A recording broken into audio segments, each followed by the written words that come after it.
Məsələn, yeni layihəmizdə xoş gördük. Mən şadam, yenidən biz görüşmüşük və istəyirəm ki, suallarıma keçəm. Buyurun. İlk sualım belədir ki, məsələn, Göyçay sizə nə bəxş edib, sizə nə verib? Bundan başlayarsam davam edəcək. Buyurun. Göyçay mənə çox şey bəxş edib. Bunların hamısını bir söhbətə sığışdırmaq mümkün deyil. Əvvəla gözəl uşaqlıq illərimi bəxş edib. O uşaqlıq illərim məni Göyçaya daha çox bağlayıb. Çünki mənim uşaqlıq illərimdə Göyçay bir tolerant şəhər olmaqla bərabər eyni zamanda bir yaxınlıq, qonşuluq, nə bilim, belə insanların bir-birinə mehribançılığı ilə çox fərqlənirdi və gözəl günlər idi. Nadir hallarda insanlar vardı, adamlar olub ki, onlar ünsiyyətdən qaçırdılar. Amma mənim yadıma gəlir ki, 7, 8, 9 ev aralığından bir-birinə qonaq gedirdilər, diləyə gedirdilər, dəsə istəyirdilər. O vaxtlar elə idi ki, 50-ci illərin axırları, 60-cı illərin əvvəlləri ölkənin biraz kasıb vaxtı idi, müharibədən təzə çıxmışdı. Ancaq buna baxmayaraq, insanlar son çörəyini bir-birinə bölməyə hazır idilər. Göyçayın bu xüsusiyyəti çox böyük əhəmiyyət kəsb edirdi. Bu, nədən irəli gəlirdi? Buradakı insanlar, daha çox xüsusilə əlbəttə ki, Göyçaylılar, aborigen insanlar daha üstünlük təşkil edirdilər və bunlar əsrlərlə davam edən xarakterini nümayiş etdirirdilər. Bu da yayılırdı hər yerə. Bizim küçədə məsələn qarışıq ailələr də vardı. Rus, Azərbaycanlı, Azərbaycanlı erməni, ləzgi Azərbaycanlı, ləzgi bütövlükdə ləzgi, dəxli yox idi. Amma bir-biri ilə ünsiyyətdə olurdu. Bax, bu uşaqlıq illərimdə mənə bu mehribançılığı, bu ünsiyyəti bəxş elədi və mən başladım uşaqlıq dostlarımı axtarmağa, uşaqlıq dostlarımı tapdım. Bundan sonra məktəb illəri gəldi. Məktəb illərində daha çox şəhərimi sevməyə başladım. Bütün şəhərimin arasına gedirdim, görürdüm ki, orada bir qələbəlik var, orada məktəblilər bir-birindən xoş ünsiyyətdədir və şəhərimin hansı məktəbinə gedirdimsə görürdüm, idman yarışları gedir, insanlar bir-birindən gözəl ünsiyyətdə olur və sonra daha artıq fikir verirdim evimizə gələn adamları, qonaqlar nə cür gəlib gedir, qonaqlar adi bir içən çayla da məsələn xoşbəxt olurdular, yəni ki, insanlar bir-birindən elə ünsiyyət qururdular. Beləcə böyüdüm, orta məktəb illərində yaxşı oxumağa başladım, orta məktəb illərində mənim doğma Göyçayım böyük şöhrət qazandırdı. Mən orta məktəbdə oxuyanda artıq seçilirdim və bu seçilməyimə müəllimlərim, vətənim, şəhərim məni daha da ruhlandırdı və mən məktəbi yaxşı qutardım, yüksək əla qiymətlərlə qutardım. Məlumuz olduğu kimi əvvəllər də demişəm, istəyimə çata bilmirdim, gedib istəyimə çata bilmirdim, qəbul oluna bilmirdim. Daha sonra mən gənc yaşlarımda, mən ali məktəbə daxil olmamış, ali təhsilli bir şəxsin işləyə biləcəyi, hələ işləyə biləcəyi vəzifəyə məni namizəd göstərdilər. Mən birinci katibin göstərişi ilə gedib o vəzifəyə büroda təsdiq olunub gəldim və ondan sonra mənim həyatımda tamam başqa bir dövr başladı. Çünki mənim rəhbərlik etdiyim Azad Komsomol komitəsində 700 nəfərdən çox komsomolçu var idi. Mən bu adamlarla işləyirdim, yəni təşkilatla rəhbərlik eləməliydim.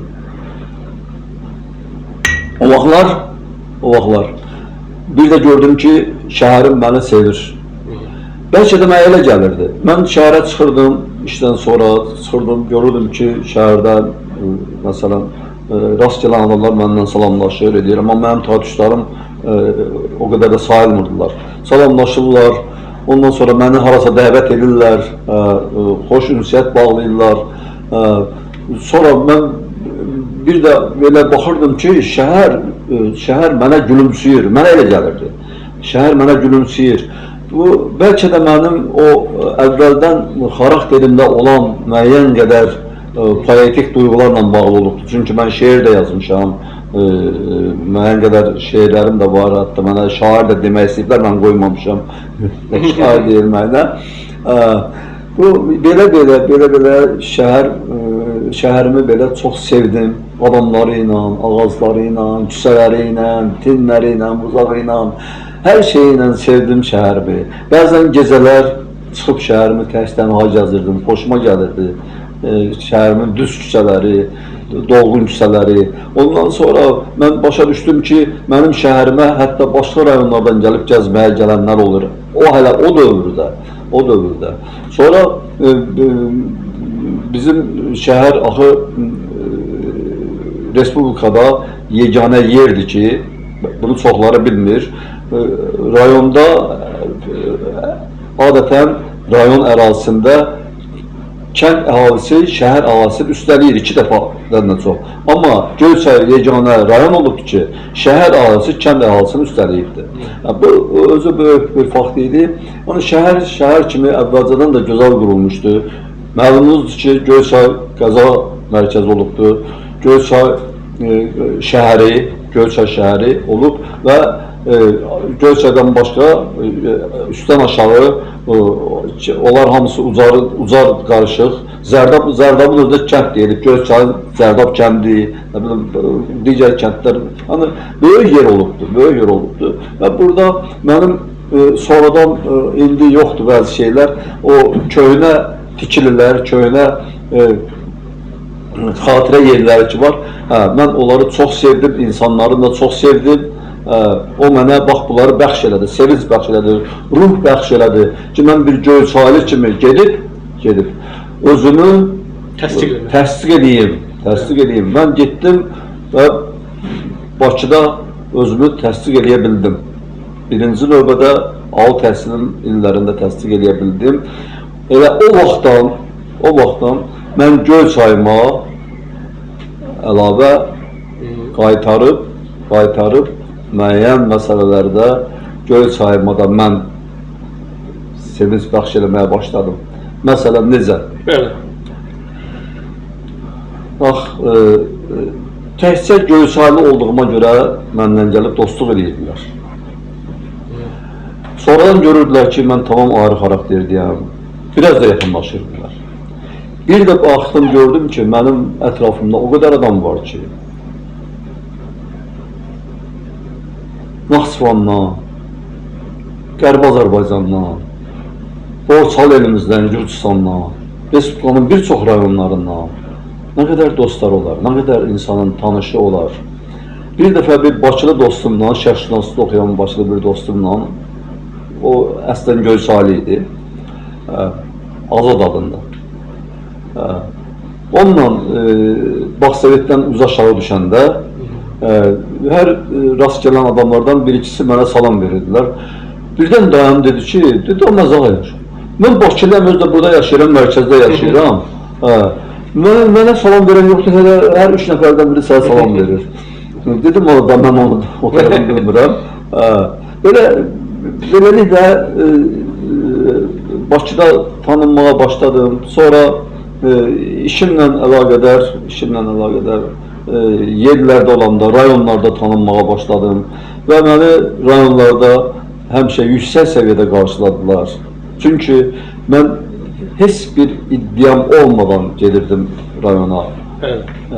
İddiam vardısa da bir iddiam var idi.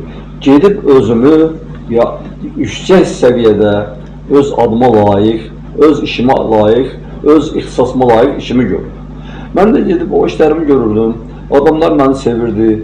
Mən məsələn indiyə qədər gedirəm, indi biraz yaşlaşmışam, daha indi bu aydın məsələdir. Çox adamlar unutmuşam. görüşlərimi falanımı. İndi gedirəm, piyada yol gedəndə düşüb bir 100 metr, 150 metr. Mənlə gəlib görüşüb söhbət edirlər. Nə var, nə yox, keyfimi soruşurlar. Mən bəzilərini tanımıram.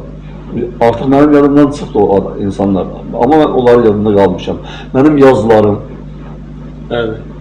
Respublikanın hər bir yerindən, Masalıdan, Lənkərandan tutmuş, Qubiyə qədər, Şabanana qədər, Ağzəbəddən tutmuş, Ağdam, Beyləqam, Füzuli, hətta işğal vaxtı olan dövrlərdə də, işğal olunmayan yerlərə, bu tərəfdən Balakənə qədər, Gəncə, Şəmkir, hər yerdə gedib mən işimdən məşğul olmuşam. Çünki mənim axı bilirsiniz ki, vəzifəmin adı nədir? Ədalət qəzetində regionlar üzrə baş redaktorun müavini işləyirəm. İndi düzdür, əvvəlki intensivliyim yoxdur, amma çalışıram ki, yaxşı işləyim. Mən nə verdim Göyçaya? Göyçaya bir neçə təvəkkülkarlıq eləmək istəmirəm. Mən xoşum gəlir, amma onlar da danışmaq istəmirəm. Evimdə bəlkə bir 30-40 dənə fəxri fərman var. Fərman var. Ondan sonra Ali Media mükafatı gətirmişəm Göyçaya bir jurnalist kimi. Ondan sonra çoxlu beynəlxalq mükafatım var Mahmud Kaşqar adına. Ondan sonra nə bilim digər fəxri fərmanlar və ən çox da təşəkkürlər gətirmişəm ki, hətta bir dəfə Ucqar rayonlarının birində dedilər ki, biz ilk dəfədir Göyçaylı ilə rastlaşırıq, bir nəfər dedi. Mən dedi, ilk dəfədir Göyçaylı. Göyçaylılar hamısı belədir. Dedim, yox. Dedim, yox. Məndən yuxarıdır hamısı. O artıq başa düşdü ki, kimlə danışır. Mən, yəni yaxşı mənimlə danışmışdı. Beləcə, yəni Göyçayımın adını həmişə uzaq tutmuşam. Göyçayımı hər yerdə, istər Bakı olsun, istər ən ucqar bir rayon, ən ucqar bir kənd olsun, hər yerdə özümü Göyçaylı kimi çox rahat hiss eləmişəm. Göyçayı uzatmağa çalışmışam. Çünki bura mənim vətənimdir. Əgər insan öz doğulduğu yeri, öz evini, öz küçəsini, öz məhəlləsini, öz şəhərini uca tuta bilmirsə, vətəni necə uca tuta bilər? Ona görə də mən vətənimi daha da çox sevirəm. Bax, bu fakta görə, mən vətənimi daha da çox sevirəm. Mən vətənimdən ötəri, mən hətta elə vaxtlar olubdur ki, vətənimin elə məsələləri olubdur ki, orada mənim ölüm-qalım məsələm də olubdur. Ancaq o həmin ruhdan irəli gəlib ki, mən əvvəlcədən Göyçayın simasında vətənpərvər bir övlad kimi böyümüşəm. İndi baxıram Göyçaya müəyyən qədər görürsən ki, şeylər gedir də, yəni ki, deformasiyalar var bəzi məsələlərdə. Onlar da keçid dövrünə düşdü. Yəqin ki, düzələr. Buyur.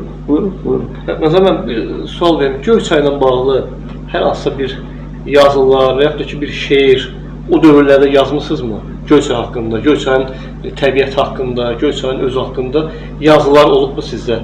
Yazılar və şeirlər. Yazılar biz kitabda oxumuşuq, onun bir arasında var, Metamorfoza da var. Amma biraz onu istəyirəm ki, o kitabı oxumayanlar da biraz yüngülvari də olsa, onlara biraz məlumat verək ki, hansı yazılar olub. Biləm ki, Göyçayın orada stadionu da var, orada insanları da var, çınarları da var. Biraz buna toxunaq. Təkcə o Embil arayışında deyil. O Embil arayışın kitabında mənim ən çox sevdiyim, ən yüksək səviyyədə yazdığım yazı elə həmin o Embil arayışı yazımdı o. Ondan başqa da yazılar var. İndi hamısını mən burada sadalaya bilmərəm. Metamorfoz kitabında da var. Xora, Jora, ondan sonra nədir? Elektrik, orada bir elektrik haqqında üzr istəyirəm. Bilirsiniz, yazıların adlarını mən biraz qəribələşdirirəm. Ona görə yadımdan çıxdı. O Montyorun axtarılmasını deyirsiniz. Bəli. Onlar Göyçayla bağlı yazılardır. Əlbəttə Göyçay məhəbbətdən irəli gələn şeylər ki, bütün kitabların hamısında Göyçayla bağlı mütləq 5-6 yazı var və bunlar hamısı da hələ gələcək kitablardan başqa da nə qədər yazılar var. Nə qədər yazılar var. Göyçayın onlar publisistik yazılardır. Göyçay haqqında yüzlərlə Göyçayın bütövlükdə sosial-iqtisadi inkişafı, həyat tərzi, mədəniyyəti və digər məsələləri barədə yazılarım var. Kəndlər haqqında var. Orada bir kənd var, uzaqlarda yazım var. Oxumusunuz. Ondan sonra başqa da... Məsələn, sizdə yazıların başlığı da çox maraqlıdır. Yəni o ümumiyyətlə yenə deyim, çox çətindir başlıq seçmək, kitabı az seçmək, ümumiyyətlə yazıya başlıq. Adam bəzən baş sındırır, həqiqətən çox çətin prosesdir. Amma siz bunu çox maraqlı formada və o həm də o yazıya aid olduğu formada ən yaxşı başlıq seçmişsiniz. Çalışmışam elə. Amma o Göyçay barəsində dediniz yüzlərlə yazılar. Bu nə vaxtsa kitab halında ola bilər. Onlar kitab halında deyil də, onlar patişivka. Məqalə kimi çıxıb. Keçmiş dildə desə Rusçadır, patişivka. Yəni qəzetin tikilmiş versiyalar. Kitab halında. Onlar da durur, redaksiyada durur onlar. Biraz bizdə var idi, onlar da biraz dağılıb töküldü elədi. Amma məndə olmamalı idi, çünki mən 10 illərlə onlar məni yığıb saxlamışdım. O görə də, bax mən düşünürəm ki, həmən o yazılar gələcəkdə kitaba çevrilməlidir. Çünki gələcək nəsillər gəlir. Ola bilər, orada hər şey var, Məsələn, Göyçayın deməli çox dəyərli insanlar da var. Təbii ki, biz daha öncələr sizlə çoxlu görüşlərimiz oldu, söhbətlərimiz oldu. Hətta verilişimizdə də danışmışıq bu barədə ki, sizin həyatınızdan keçən insanlar, və orada görün kimlər olub? Əli Şərim, Rəsul Rza, müasir Bakıda olan bizim şairlərimiz və indi də belə deyək, Azərbaycan görkəmli şairləri var, orada Ramiz Rövşən, Vaqif Bayatlı Ödər, yəni bir çoxlar və burada siyahiniz də var. İstəyirəm ki, onların hamısından olan məqamlara bir toxunaq və İslam belə birinci Göyçaylılardan başlaya bilərik. Üzr istəyirəm. Buyurun. Vasif bəy, belə də məsələn, burada verilişin əvvəlcədən şərtlənmiş forması var ki, mən özüm haqqında danışmayayım da. Yəni Göyçay adını uzaldanlar seriyasından olan veriliş mənlə başlayıbdır. Məni tanıyırlar. Artıq mənim haqqımda çoxlu söhbət, verilişlər gedib, yazılar gedibdir. Mən danışdım. Mənə icazə verin. Buyurun. Mən Göyçay uzaldanların başqaları haqqında danışım ki, gələcəkdə çəkilişlər olsun, həmin adamlar haqqında çəkilişlər olsun, həmin hadisələr haqqında çəkilişlər olsun ki, onlar yaşasınlar. Çünki çox böyük, lap böyük hadisələr baş veribdir. Bəli, hadisə nəyə deyirəm mən? Bir insanın yaşam tərzi özü hadisədir. Onun adı sanı hadisədir. Əvvəlcə bir məsələni yadımdaykən deyim sizə. Çünki bu verilişlər son dövrün media məsələləri biraz müzərrədləşibdir. Çünki peşəkarlar geriyə çəkilib, bəziləri sıxışdırılıb, bəziləri artıq yoxa çıxıbdır. Sonra elə personalar meydana çıxıb ki, bunlara baxırsan, qəribə hisslər keçirdirsən. Mən həyatımda elə adamlara rast gəlmişəm ki, həm media dünyasında, həm də öz iş yerimdə, başqa yerdə, nə bilim, başqa şəhərdə, hardasa belə şeylərlə rastlaşmışam ki, və axırda qənaətə gəlmişəm ki, insanların bəziləri daha çox nəyə layiq deyillərsə, onun arxasıca qaçırlar həmişə, ona can atırlar.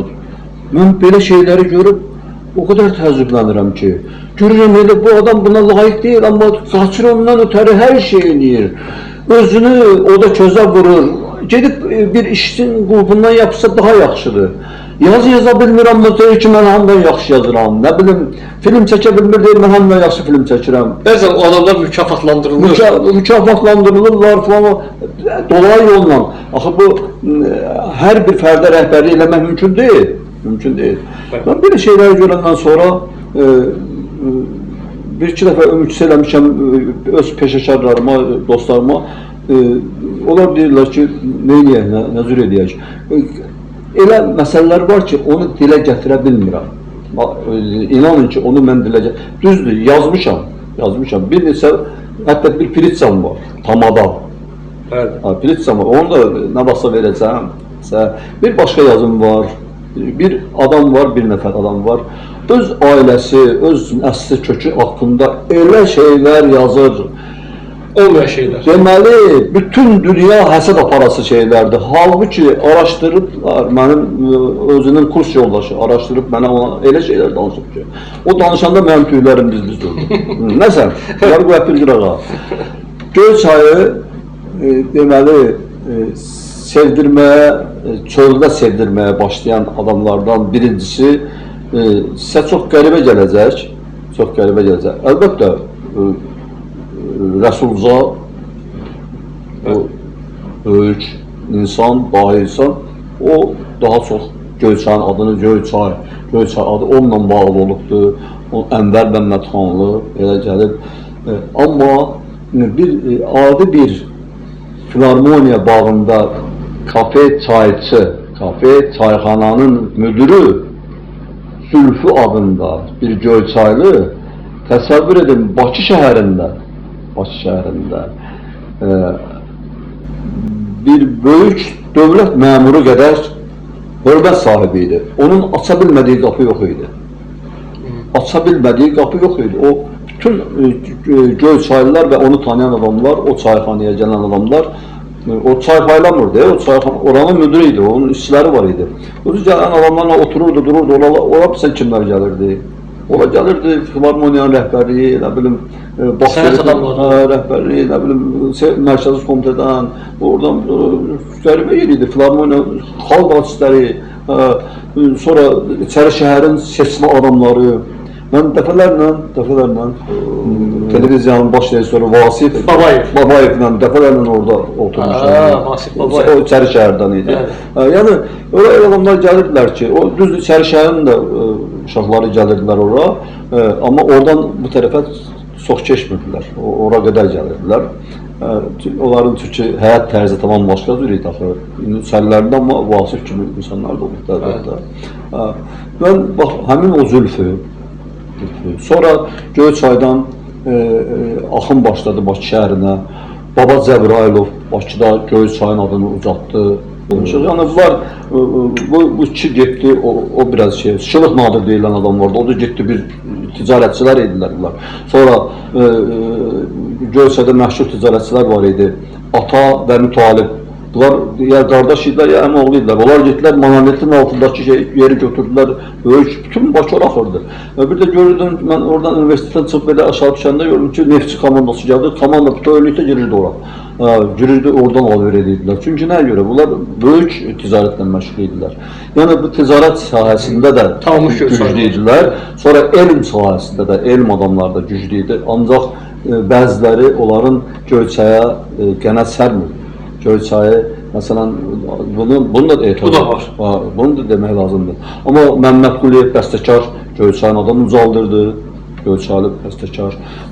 Belə gəlib, çıxdı, elə bir dövrə çıxdı ki, həm Bakıda, həm də Göyçayda, yaxın axı paytaxtda, Göyçaylı oğullar yetişdi. Məsələn, onlar tandem deyim, iki nəfər Arif Qasımov, bir də Rafiq Mahmudov tandemi, iki dost, bir-iki yaş fərqlə. Onlar Bakıda əsl söz yiyələri idilər. Rafiq Mahmudov rəhmətə gedibdi. Demək olar ki, intihar elədi o.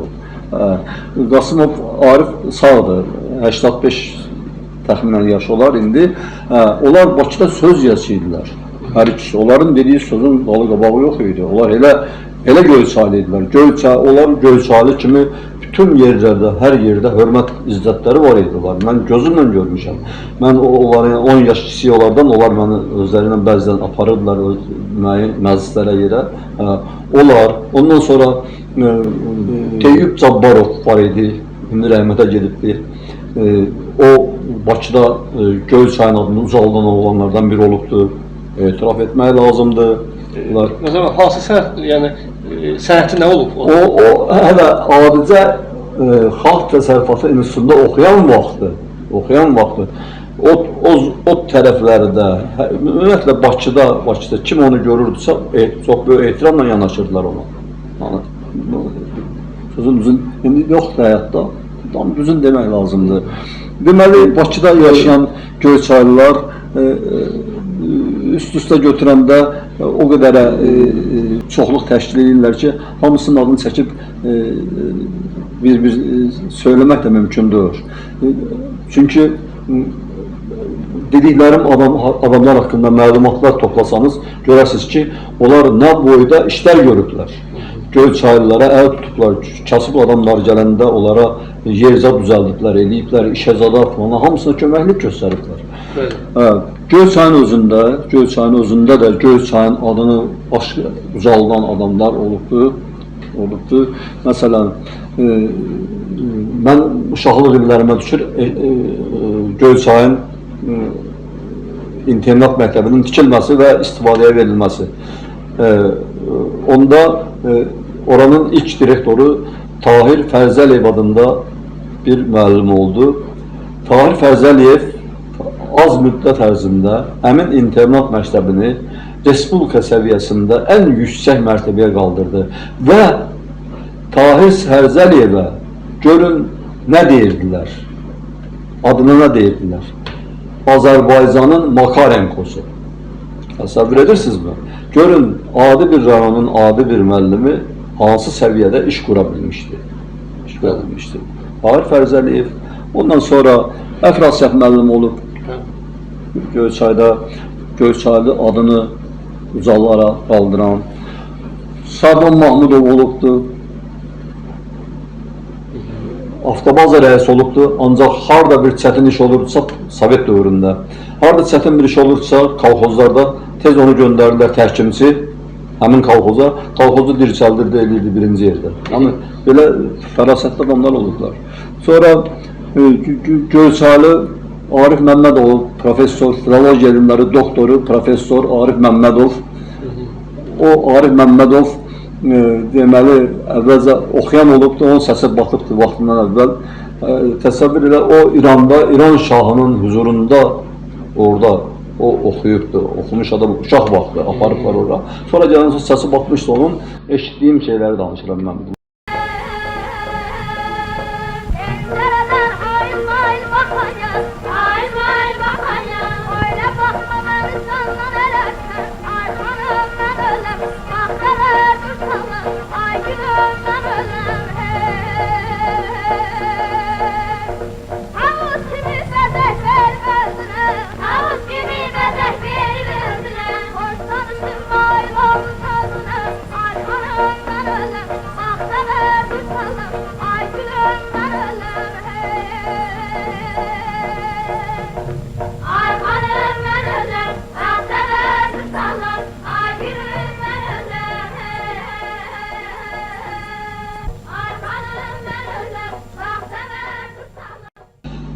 Gələndən sonra keçdi, daha o səsi batdığına görə elm sahəsinə oxudu, doktor oldu və bir zamanlar Azərbaycan televiziyasında bir dənə televiziya kanalı var da, hər həftənin bir günü, bir saat dayanmadan həmin professor Arif Məmmədov, bugün Göyçayın Musiqi Məktəbi olan daşıyır.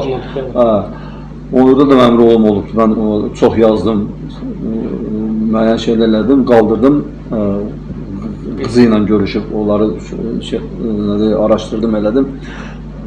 Həmin Arif Məmmədov bir saat dayanmadan, heç yerə baxmadan Azərbaycan musiqisi haqqında o qədər gözəl söhbətlər aparırdı ki, adam məəttəl qalırdı ki, bu Göyçaylı, bu birisi də Göyçaylı, mən hamısını deməyəm. Özü Dövlət kanalının efirində bir saat danışır. Bəli. Sonra Göyçay ən çox Göyçayın adını ucaldan adamlardan Rəsulza tamam böyük adamdır. Mən sizə bir hadisəni danışım. Əli Kərim vəfat eləyənə qədər Əli Kərimi az adam tanıyırdı. Sonradan Əli Kərim vəfat eləyəndən sonra onun vaxtsız vəfatı böyük faciə kimi qarşılandı və Göyçay oldu nə? Bütövlükdə Azərbaycanın Göyçaya axınını qarşılayan bir yer. Bunlar nəyə görə gəlirlər? Əli Kərim eşqinə. Təsəvvür edin, Əli Kərimin hələ o vaxtki sökük qəbrini ziyarət eləməyə demək olar ki, hər həftə bir avtobus, bir neçə maşın gəlirdi.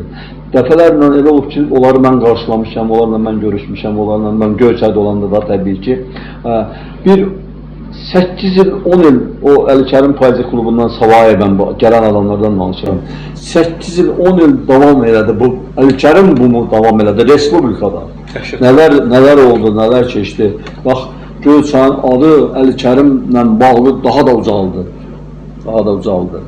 Bax, ən böyük ucaldanlardan biri Əli Kərimdir. Sonra Ənvər Məmmədxanlı tanıyırsınız, o çox ağır insan olubdur, ağır təbiətli insan olubdur.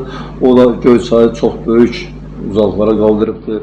Sənətkar, yazıcı yazarkən, bəstəkar bəstələyərkən, rəssam fırçası ilə neysə yaradarkən, müəyyən qədər, əlbəttə müəyyən qədər xarakterdən, temperamentdən asılı olaraq yüksək zirvədə sayıqlama dərəcəsinə gedir, çatır. Və bundan da bu cür olmasa da hərdən birdən, belə Cünun Dəlli sərhədinə gəlib, o sərhəddə bir seyahat eləməsə, mən elə gəlir ki, o bizi bugün heyran edən əsərlər də yaranmaz. O əsərlər ki, 100 illərdir biz onu oxuyuruq, biz onu dinləyirik, biz ona baxırıq və hər dəfə yeni bir şey, sirli bir nöqtəni kəşf edirik. Sənətin sirri budur. Sənət də həyat kimi çox sirli bir hadisədir. Arif Qasımovla Rafiq Mahmudovu izah elədim də, onların missiyasını izah elədim mən, onunla bildiniz. Sonra Göyçayda bəzi adamlar olubdur ki, onlar çox böyük işlər görüblər. Göyçayı tanıdıqlar öz əməlləri ilə. Məsələn, bir neçə il bundan qabaq rəhmətə gedən Fərzalı Əhmədov var idi. Vaxtilə o Göyçay rayon Komsomol komitəsinin katib olubdur.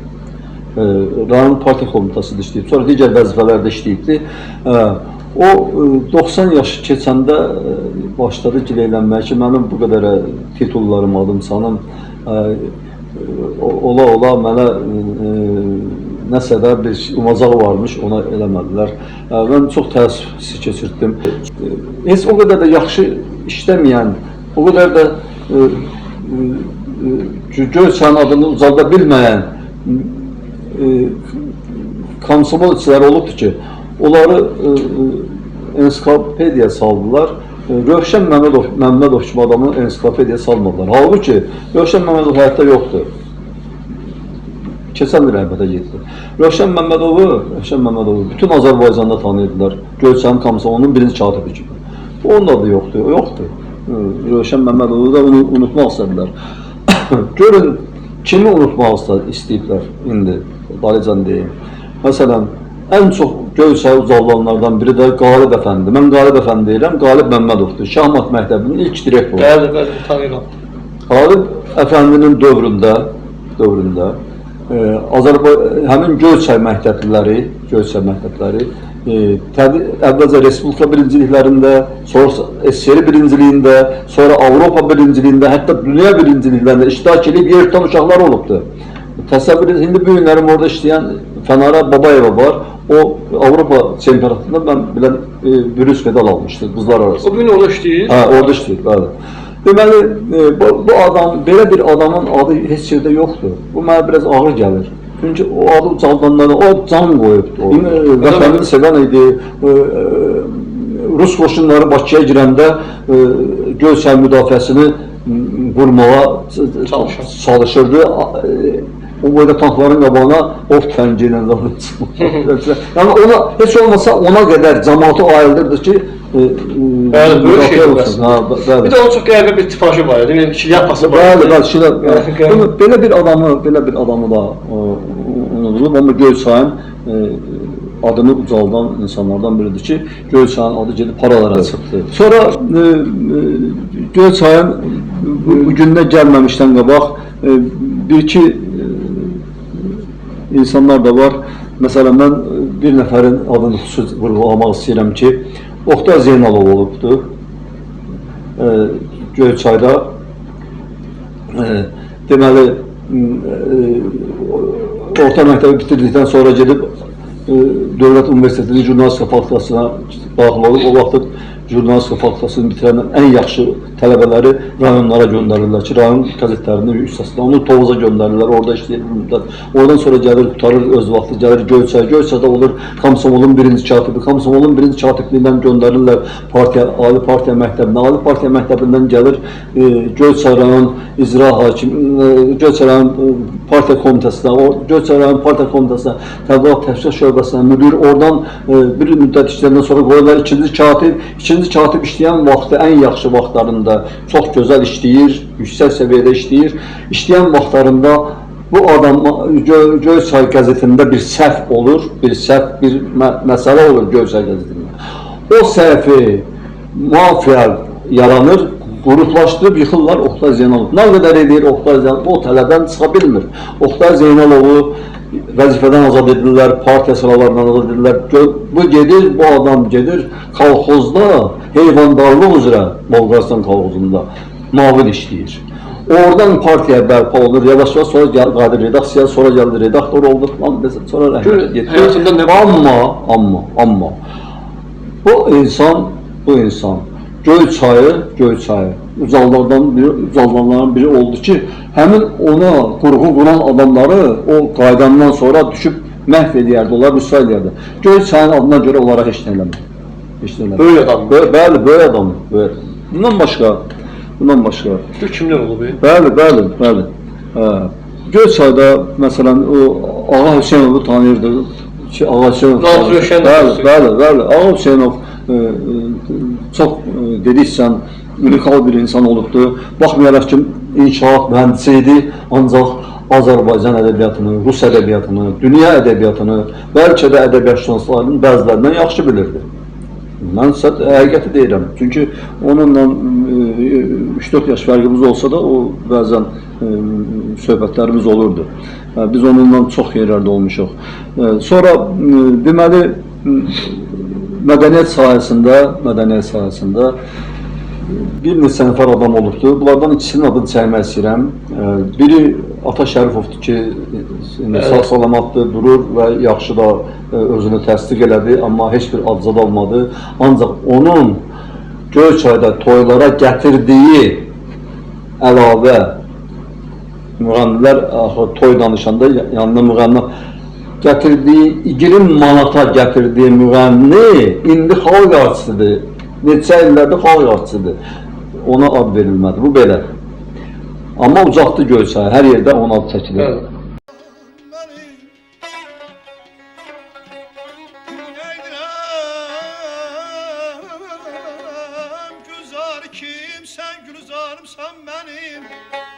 Sümbülüm, sərvin gülüm, bağ baharımsan mənim.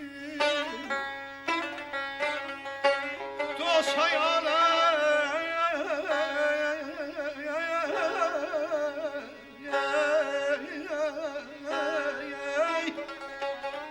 hayaləm Xubilərdən istemem zira ki sen Xubilərdən sevdiğim zibanı görsən beni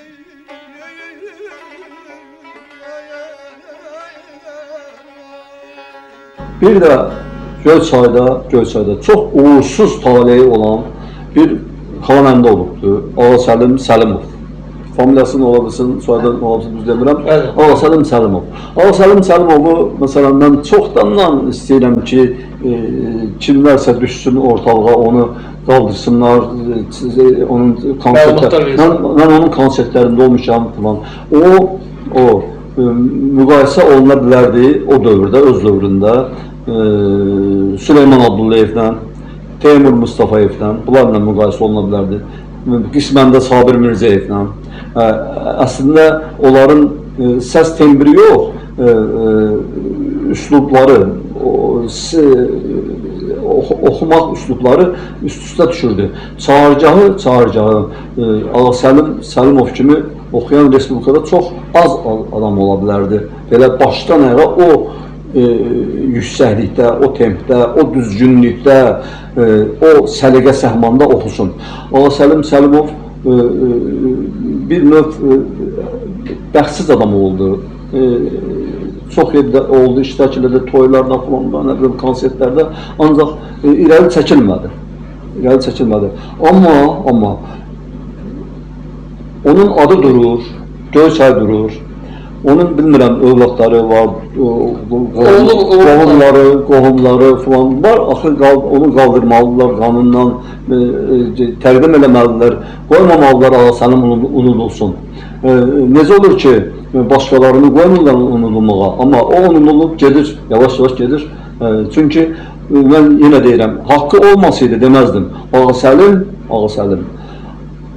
əgər konsert verirsə, orada anşlag olurdu. Qonşu rayonlara gedirdi. İki kənd, başqa kəndlər də gəlib ora çöldən durub deyirlər. Bilet alıb çöldən dayanırdılar. O da gəlir gətirirdi şeylərə. Mədəniyyət evinə. Bir mədəniyyət evi vardı. Mədəniyyət şöbəsinə tabi idi. Mədəniyyət evinin direktoru ondan, böyük Allah canı sağ eləsin, Rəhman Şıxeyev durur. Ondan soruşa bilərsiniz. Yəni mədəniyyət sayəsində bu indi başqa adamlar da olubdur. Təbii ki, İqor Pletnyovu mən demək istəyirəm, Azərbaycan xalq artisti, baletmeyster, bütün dünyada tanınırlar onu. Göyçaylı, cavan rəhmətə getdi. Onun həyat yoldaşı Azərbaycanlı idi. Çimnaz Axundzadə, Çimnaz, bəli. O olan eseri xalq artisti idi. Bunlar yəni ki, Göyçayın adını ucaldan adamlar idi.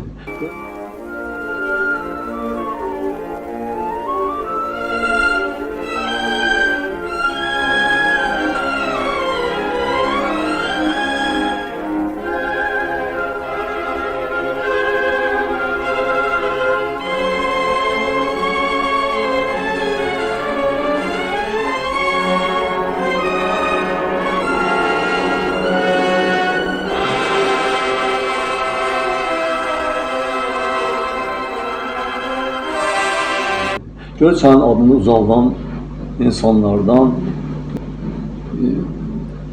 biri yadımdan çıxmışdı, onu da xatırlatmaq istəyirəm. O da 46 il ömür sürmüş Yaqub Məmmədov olubdur. Bakın rayon partiya komitəsinin katibi. Və keçirən müharibə dövründə. Birinci müharibə, Qarabağ müharibəsi dövründə Göyçaylılar çox fəal iştirak edirlər. Təsəvvürlə bir tək Göyçaydan 200 nəfərə yaxın şəhid olub. 304 nəfərə yaxın qazi olubdur. Birinci Qarabağ müharibəsi zamanı. Könüllü gedənlər olubdur. Hətta elələri olubdur ki, nəsə aparıb, sonra imkanlı adamında, sonra görüb ki, adı Ələsgərdir, Həsənov, soyadı, yox, Həsənov, Ələsgər, soyadı yadılmaz. Sizə yoxdur, gedir ora, Sonra atır hər şeyi, bütün işini, gücünü, gedir silah götürür, vuruşur. Şəhid olur. Şəhidlər xiyabanındadır belə. Yəni, deyirlər ki, var adamlar getməyib edəməyib, amma varlar da gediblər. Sonra Göyçayın fəxri, Göyçayın fəxri. Nəinki Göyçayın fəxri, Azərbaycanın fəxri, Azərbaycan polisinin fəxri, ermənilərin qorxulu röyəsi olan Qara Rəşid Göyçaylı olubdur. Yeganə adam olubdur ki, ermənilər onun başına 5 milyon pul qoymuşdular. 5 milyon pul qoymuşdular. Bunu mənə əvvələn Nadejda İsmailova onun haqqında sənədli film çəkibdi. Ondan baxıb bilirəm. Sonra həmin adamla biz yeri idik, məndən 7-8 yaş böyük olsa da dost idi, sonra da qohum olmuşuq. Bunlar başqa mövzunun söhbətidir. Əsas diqqəti oraya yönətmək istəyirəm ki, bu orada Cəbrayılda polis rəisi olan vaxtı bu artıq ermənilər yavaş-yavaş irəliyə gəlirlər, yavaş-yavaş gəlirlər, kətləri tuturlar, neyirlər. Orada yox, bir şey yox. Polisdən, Azərbaycan polisindən, milisindən, hələ o vaxt milisi idi. Orada düzəldir. Bir dənə BMP deyilən bir hərbi texnika var. Ona top düzəldir. Topu da ona Beyləqan rayonunun prokuroru Ramiz Cəfərov, Göyçaylı Ramiz Cəfərov apazdırıb verdirir ona. Onun üstünə düzəldir. Ondan 8-ci sinifdə oxuyan oğlu yanında və polis işçiləri ondan ermənilərin üzərindən hücuma gedir, vuruşur. Bununla qədər işçilər öldürsən öldürə bilmirlər. Bir dəfə nə olur? Bir dəfə 2 Azərbaycanlı qadını əsir götürürlər ermənilər. O vaxtı bu əsəbləşir, istəyir, vermirlər. Gedir, girir. Bir var ki, azad edirsən, bir də var gedir. 14 erməni kəndini, indiki o vaxtki Mardaket rayonunda 14 erməni kəndini tutur. Əhali qarşı hamısını əsir götürür. Sonra Bakıdan buna təzyiq göstərirlər ki, sən nə edirsən filan, hədəliyirlər, edirlər. Bu deyir ki, düzgün eləmirsiniz da, ordu yox, gəlsin, vuruşsun, getmişəm, verməyəcəm.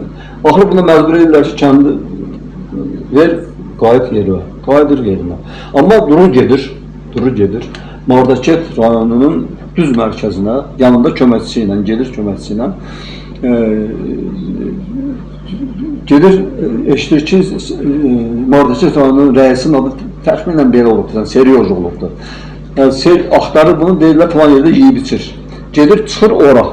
Görünür, Rəşid gəldi, öz ayağından 5 milyon pul qoyulur, dedim başına. Öz ayağından gəlsin, gəlib, bunlar dururlar, qalxırlar ayağa, deyir, oturun.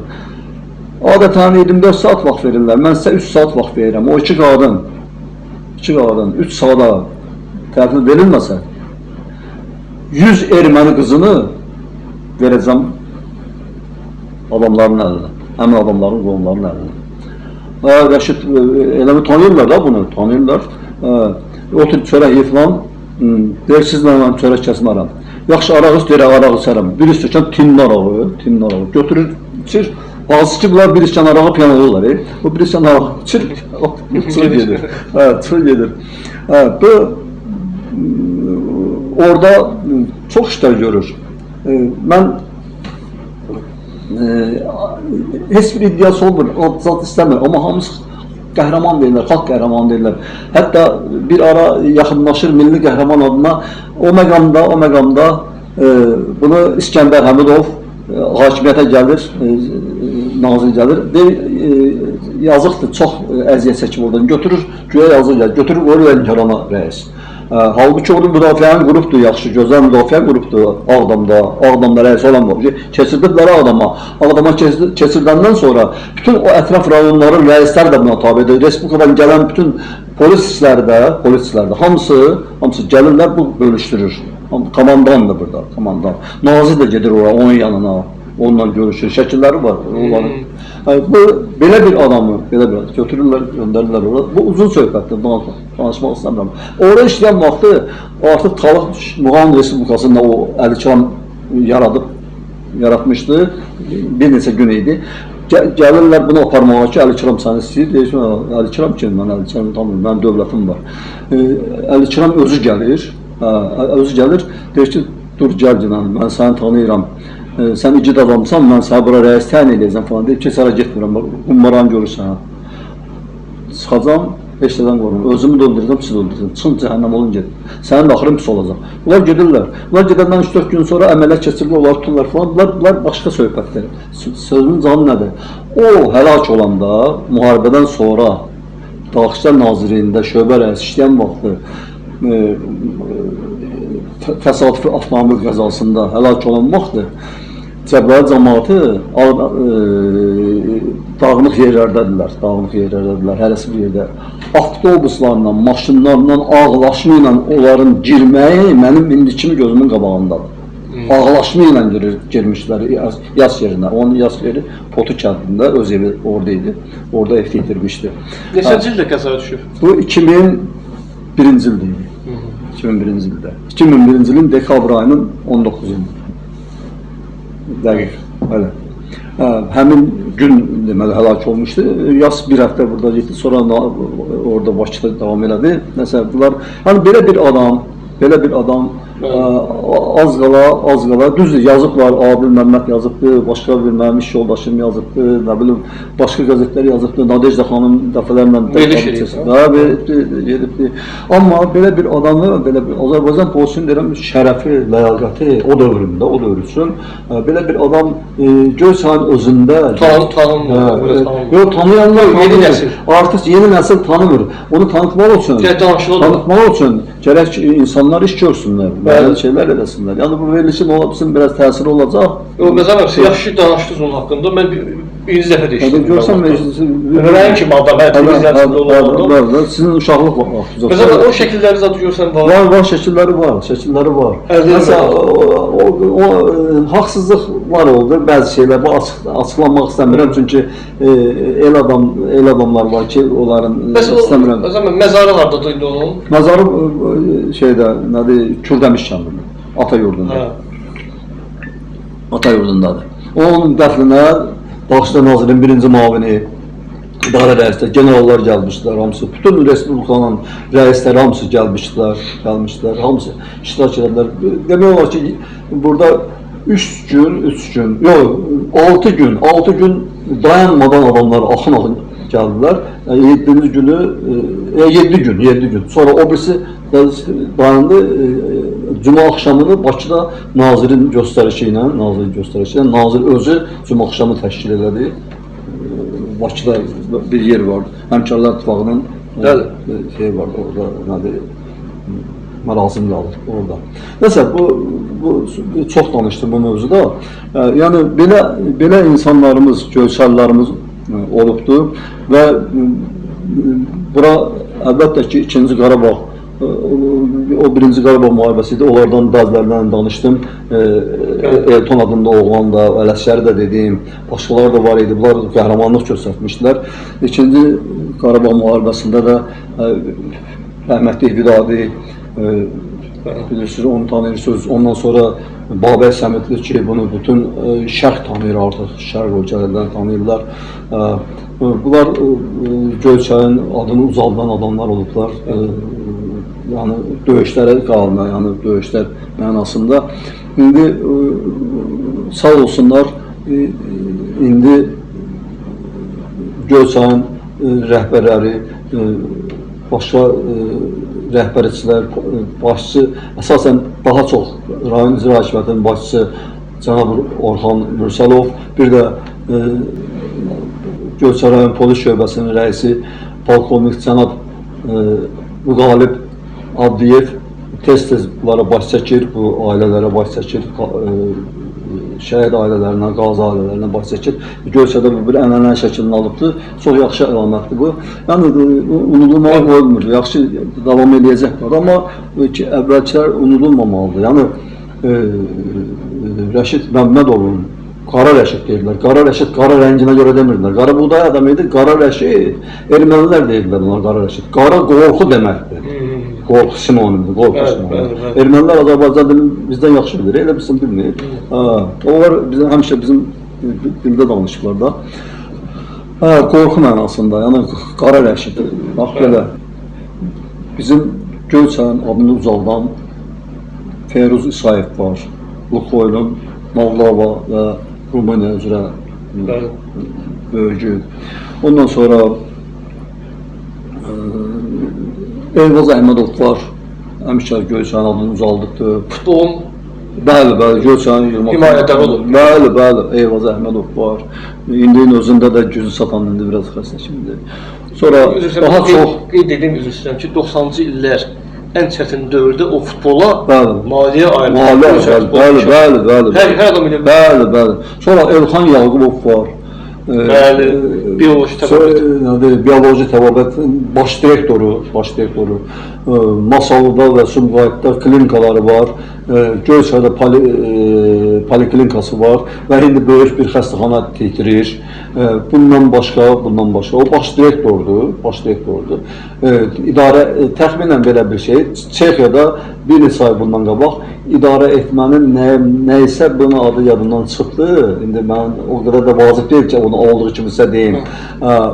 Üzrə doktorluq müdafiə edibdir. Elmlər doktorudur bu sahədə. Tibb üzrə yox, tibbin idarə edilməsində. Yəni bu Azərbaycanda bir ilkdir. Çox təvəkkülkar adamdır. Elədikləri şeyləri qətiyyən deməz, reklam elətdirməz, gəlin çəkin falan edeyim. Belə şeylər yoxdur bunda. Sonra Elxan Süleymanov var, o da çox xeyirxah işlər görübdür. Xeyirsiz işlər görübdür. Sonra bayaqlarım yadımdan çıxdı, Göyçayın adını ucaldanlar öz əməkləri ilə və Göyçayla sevgiləri ilə Süleyman Həsənov olubdur keçmişdə. Çox gözəl bir insan idi. Məndən böyük idi, amma dostluq edirdik. Mən Komsomolda işləyən vaxtı. Süleyman Həsənov çox gözəl bir insan idi. O da Göyçayı çox sevirdi və adamları yaxşı tanıyırdı. Hətta elə olub ki, dəfələrlə məni danlayıb ki, sən falan kəsdən çox yaxınlıq eləmə, o yaxşı adamdır. Belə adamlar olub ki, bir-birini qorumaq, yaxşını yaxşı ilə birləşdirmək, pisi biraz tərbiyə eləmək, belə şeylər olubdur. İndi nədir?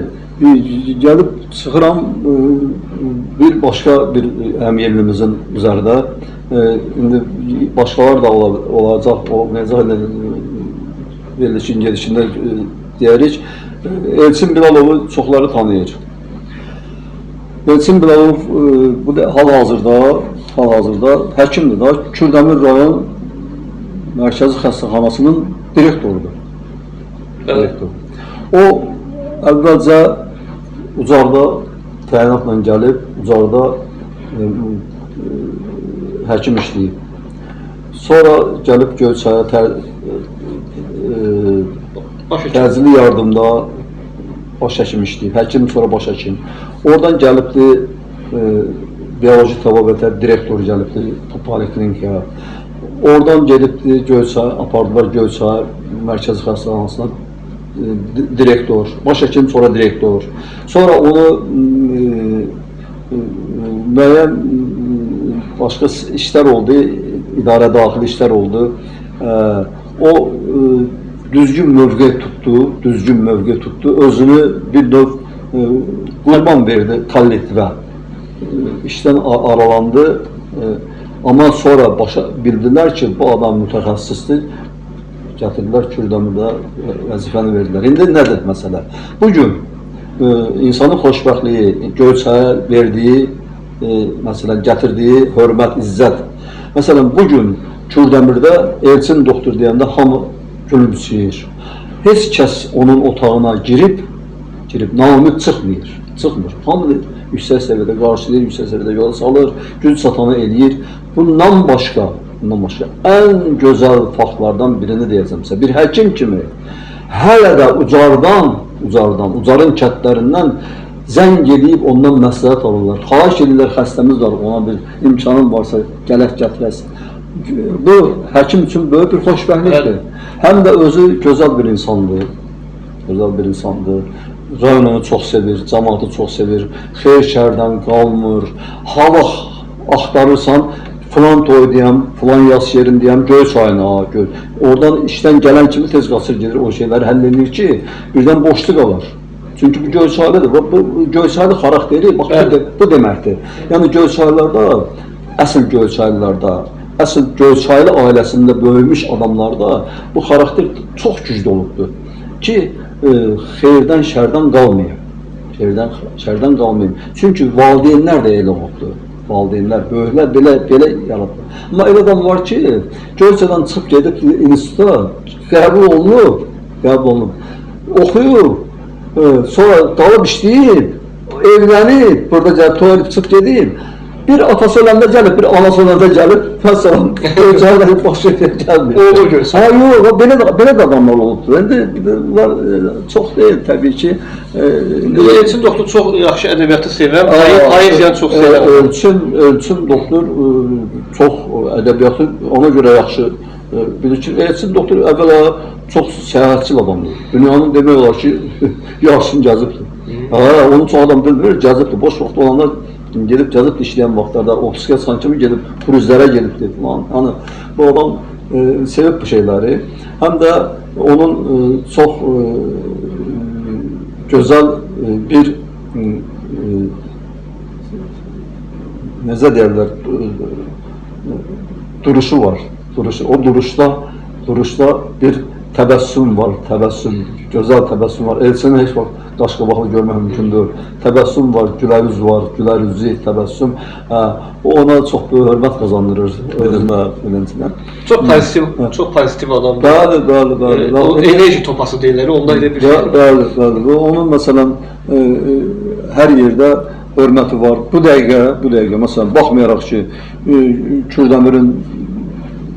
Kürdəmirdə işləyir, buranın heç bir əlaqəsi yoxdur da, yəni burada işləmir ki, götürsün, zəng eləsin, kimə nə desə, baş üstədən başqa bir şey yoxdur. Niyə? Burada işləyən vaxtı hamının həm müdür olub, həm dostu, həm qardaşı, həm bacısı. Belə, bacı, qardaş. Hörməti qazanıb. Qazanıbdır, burada o hörməti qazanıb. Şeylərindən əzbər bildiklərim də var. Amma eyni zamanda bunun ən çox qəlb şairi kimi mən qəbul edirəm. Ruh şairi. Məsələn, çox da sadəcə qısa bir şeiri var, deyim, vaxtımızı çox almayaq. Güllər açır sənindir, ətir saçır sənindir, mənə nə qaldı. Yağış yağır sənindir, şimşək çaxır sənindir, mənə nə qaldı. Xəzər coşur, sənindir, nəğmə qoşur, sənindir, mənə nə qaldı. Gələn bahar, sənindir, nə var sənindir, mənə nə qaldı. Əslində belə baxanda, bu şeir məsələn, mən o qədər vaxtında emosiyalarıma uyğun gəlib ki, elə bilirəm ki, bu şeiri mən üçün yazıb, mən dilimdən yazıb. Neçə il əvvələ təsadüf edir o şeir təsir etməsi? 25-30 il. Gün necə təsir edib ki, onu birbaşa deyirəm. Yox, başqa şeylərlə əzbər bilirəm. Yox, təcrübə olmaq getmir. Yox, yəni o izbaha şeir olmuyor. Yəni ki, Elçin doktor da Göyçayın simvollarından biridir. Göyçayın simvollarından birini də əlavə eləmək istəyirəm. Elə həkimlərdən söhbət düşmüşkən, mənim məktəb yoldaşım. Deməli, hələ mən universitetin jurnalistika fakültəsində oxuyanda, o tibb institutunda oxuyanda, hələ 2-ci kursda oxuyanda ona doktor deyirdilər. Şahin Babayev. Şahin Babayev, məsələn, Göyçayın adını ucaldan oğlanlardan biridir. Oğlan indi bu jargonla deyirəm, jargon işlədirəm, biz 75 yaşı çatmış adama oğlan demələr, amma onun üçün elə yüksək səviyyədə dostları, tanışları, hər cəhətdən, hər yüksək nöqtələrdə, ən zirvələrdə olan bir adı sanı olan insandır, yəni bu mənada. Sonra başqa yeni adamlar var, məsələn, köhnədən də var, köhnədən məsələn, mətləb doktor atası, Babəkil atası, sonra Azad müəllim var, ATF-in müdürü, sonra Mustafa var, süd zavodunun Mustafa müəllim, Bəli, bəli. Mustafa müəllim, Mustafa müəllim. Bunlar hamısı bu günlərin çalışırlar öz hərəkətləri ilə Göyçənin adını uzatsınlar. Bakıda adamlar nədir, marketlərə girəndə, indi market deyirlər də, marketlərə girəndə birinci Göyçayın çanaq pendirini axtarırlar. Yüksək səviyyədə hazırlıq atdırır. Yəni çalışır ki, heç bir vaxt pis məhsul istehsal olmasın. Ona görə də dəfələrlə çoxlu mükafatlar alıbdır. Yəni bir tərəfdən bu və bir nəfər də var, iş adamıdır, gözə görünmür, çox özünü orada burada şeyləmir. Elə də böyük bir biznesi yoxdur, amma Göyçayı dəlicəsinə sevən adam Fikrət müəllim var. Fikrət. Şöyle Şeyxi, zavod da demək olar, Şeyx da demək olar, oranı işlədən Fikrət müəllim. Bu Fikrət müəllim bütün Göyçayda nə qədərə əl-siyah adamlar varsa, heç kəsə bildirmədən onlara yardım edən, gücü satan yardımdan gedir söhbət. Heç kəs ondan artıq eləyə bilməz. Fikrət də çox böyük, yüksək səviyyədə Göyçayı sevən və sevdirən adamlardan biridir. Çünki mövzumuz budur. Və təbii ki, gəlib çıxırıq Fərhad Əhmədovun üzərinə. Fərhad Əhmədov indi biraz o Rusiya müharibəsinə görə zəifliyibdir, elə də yüksək səviyyədə hərəkət edə bilmir. Əmlaklarına bəzi yerlərdə embargo qoyulubdur. Buna baxmayaraq, vaxtında Göyçaya çoxlu xeyirxah işlər görüb, yol çəkdirib, məktəb getirib, neçə uşaqlara təqaüd veribdir. Ondan sonra başqa yeni iş yerləri açıbdır, nar bağları salıbdır. Bunlar hamısı böyük məsələlərdir. Zavod indi işləmir bu dəqiqə, ona görə ki, başqa problemlər çıxdı ortalığa. Yəni ki, qayracaq. Çünki gəlib o səviyyə çatıbsa, milyarder olubsa, Forbes-ə düşübsə, bu adam sağ-salamat və yüksək səviyyədə yaşaya bilirsə, hamı ilə ünsiyyəti varsa, təltifləri var, orada medalları var, yəni tanıyırlar, hamı SSR məkanında, keçmiş SSR məkanında da tanınır. Və beləcə gəlib çıxırıq bir növ söhbətimizin yekun hissəsinə, yəni ki, var adamlar. Burada bir əlavə edim ki, musiqi sahəsində Rövşən Zamanov, təbii ki, bilirsən, Tazə kimi. Rövşən Zamanov bizim yaralı ağrıyan yerimizdir. Həyatda yoxdur deyənə deyə bilmirik də, çox danışa bilmirik. Amma hələ Göyçayda Rövşən Zamanovun xatirəsinə həsr olunmuş tədbir kimi heç bir tədbir olmayıb. O tədbir fantastik bir tədbir idi. Tədbirdə kimlər yox idi? Tədbirə kimlər gəlməmişdi? Tədbirdə nələr yox idi? Və 800 neçə səhifəlik Tarım Məcnunu adlı kitab orada təqdim olundu. Rövşən haqqında kimlər danışmadı, nələr danışılmadı. İndi mən ona görə orada o mədəniyyət adamlarla danışanda onu ötürdüm ki, səbəb var burada indi. Geniş bir mövzudur. O geniş mövzudur. Çünki Rövşən Zamanov yenə deyirəm də bizim uzaqda deyil də, yaxın ağrımızdır, yaxından olan ağrımızdır deyənə söhbəti biraz ondan qaçırtdım. Amma hamı bilir ki, Rövşən Zamanov kimdir və onu hamı yaxşı tanıyır, hamı onun haqqında ancaq yüksək fikir söyləyir. Heç bir vaxt, heç kəsə güldən ağır söz deməyən bir insan olubdur. Gözəl idarəçiliyi olubdur musiqi sənətindən başqa. Və mən onun ifasılıq tərzidə həmişə heyran olmuşam. Övrət Müslümovla təhbətə söhbətimdə bir dəfə hətta ona dedim, irad da tutdum, yüngülvarı zarafatsan ki, özün xalq artisti oldun, amma Dostun ola bilmədi də. Dedi ki, Nəzar müəllim, inanırsan, biz nə qədər elədik, o gəlmədi də, bizdən bir yerdə olmadı. Olsaydı, biz dedi, ondan aşağı səviyyədə olmuşuq. O bizdən yuxarıda olub. Sonra o ataların bir, necə deyirlər, çox işlənmiş bir ifadəsi var, balıq dəryada böyüyər. Mən isə sevmirəm o qədər də, amma yer gəlib işlədirəm. O getmədi, o elə Əyalətdə qaldı. əyalətdən çıxmadı, amma əyalətdə də ləyaqətlə yaşadı. Ləyaqətlə yaşadı və gözəl balalar, övladlar yetişdirdi. Əziz Vasif bəy, deməli, söhbət Göyçay barədə, Göyçaylılar barədə, Göyçaylıların Azərbaycanda tutduğu mövqe barədə və eyni zamanda bu keçmişi və bugünü barədə, həyat tərzi,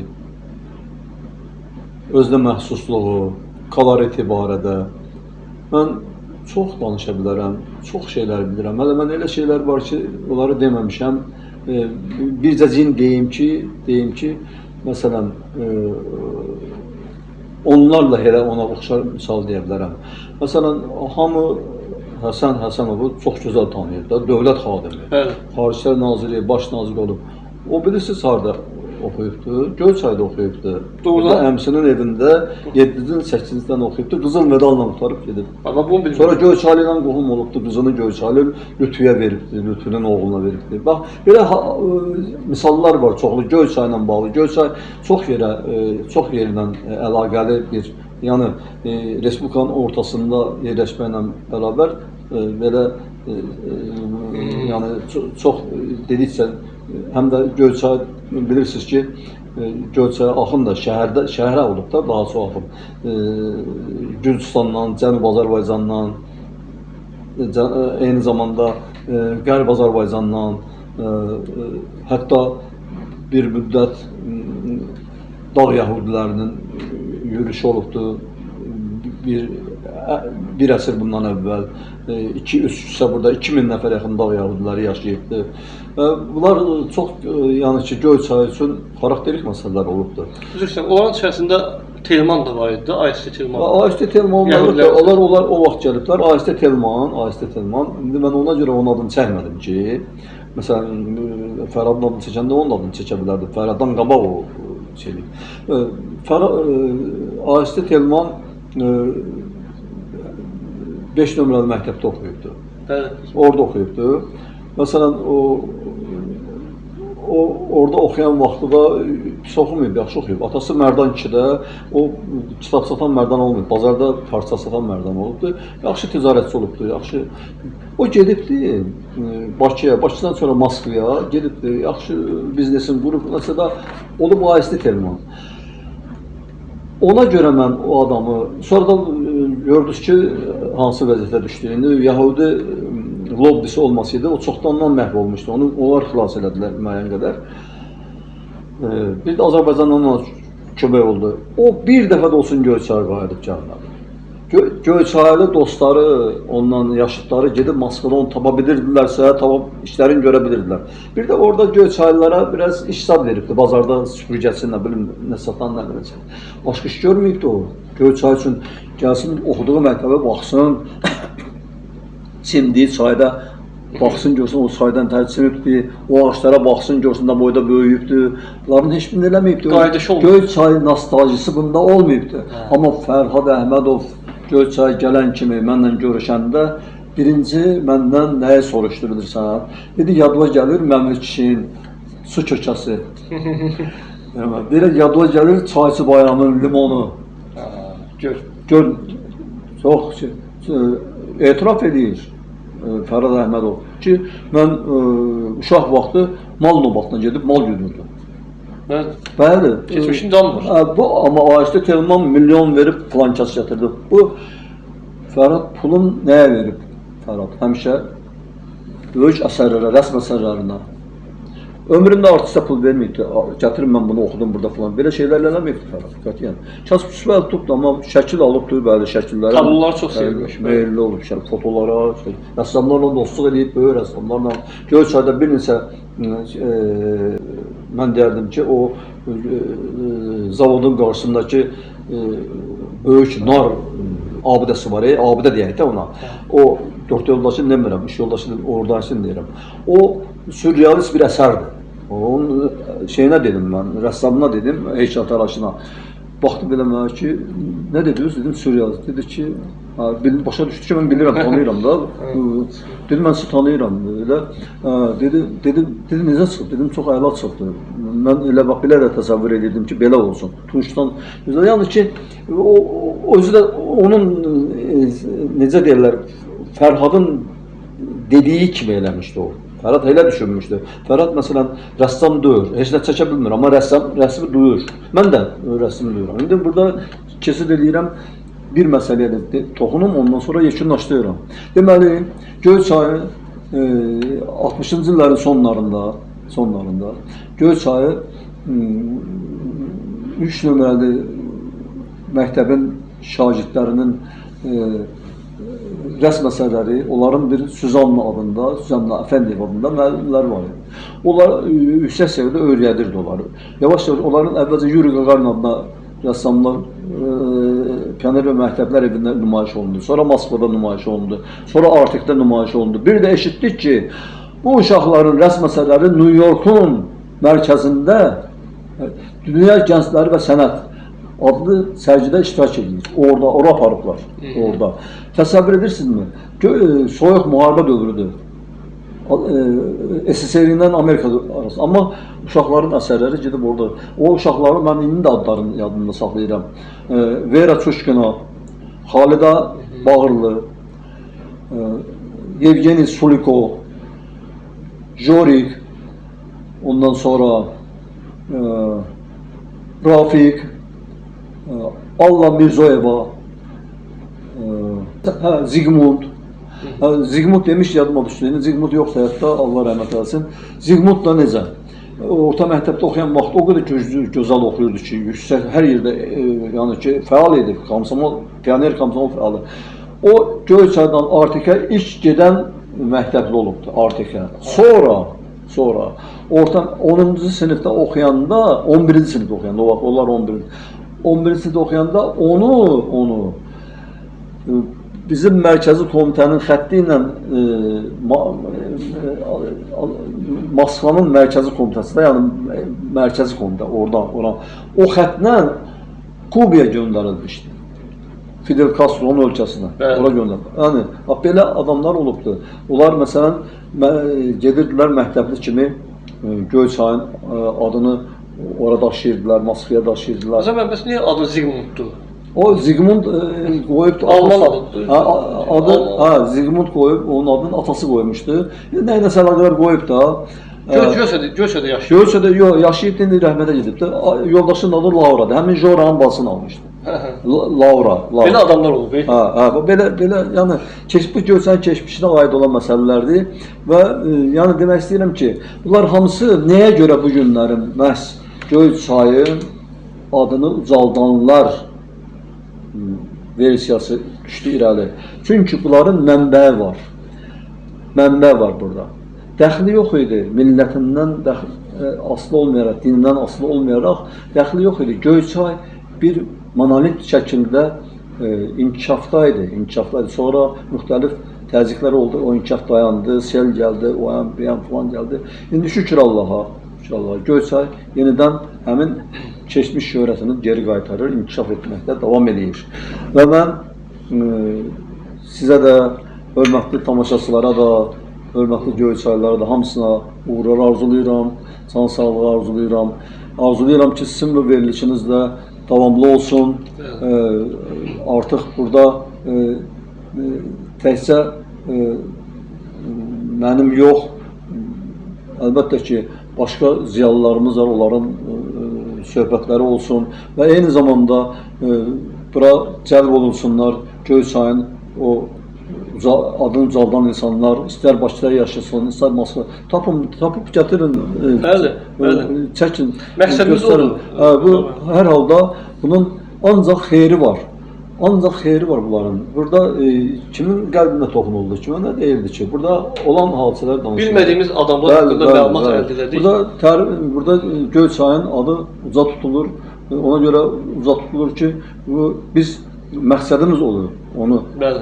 Həm də Göyçaya ucaldan adamların adı uca tutulsun. Gördünüzmü? Çayçıdan rəssama qədər, rəssamdan dövlət məmuruna qədər, alimə qədər hər şeydən danışdıq. Döyüşçüsünə qədər, rəisinə qədər, ondan sonra birinci katibinə qədər, icra başçısına qədər hər şeydən danışdıq və bu həmişə də belə olmalıdır. Təəssüflər olsun ki, vaxt azdır. Mən çox danışaram, çox şeyləri də yarımçıq saxladım. Ona görə ki, indi başqaları da danışacaq nəsə. Beləliklə mən öz sözümü bitirdim. Məzər müəllim, çox sağ olun ki, bizim layihəmizdə iştirak ediniz və bizə o qədər geniş məlumatlar verdiniz ki, yəni biz bir Göyçaylı olaraq, mənim özüm də bu adamlar haqqında demək olar ki, məlumatım yox idi və düşünürəm ki, bu bizim tamaşaçılar üçün də, bütün Göyçaylılar üçün çox maraqlı olacaq bu layihə və mənə elə gəlir ki, biz sizlə bu layihəni silsilə edəcəyik, çünki bu söhbətlər də çoxdur, mövzularımız da çoxdur.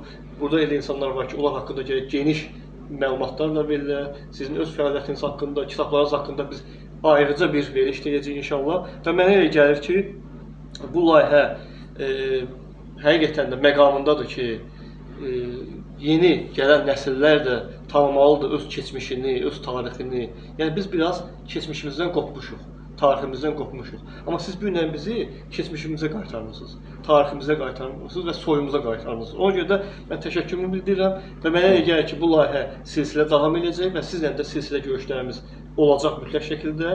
Mən də bütün tamaşaçılara təşəkkür edirəm, Məzar müəllimə minnətdaram ki, gəldi və bizim verilişimizi rövnəqləndirdi. Çox sağ olun Məzar müəllim. Sağ ol, minnətdaram.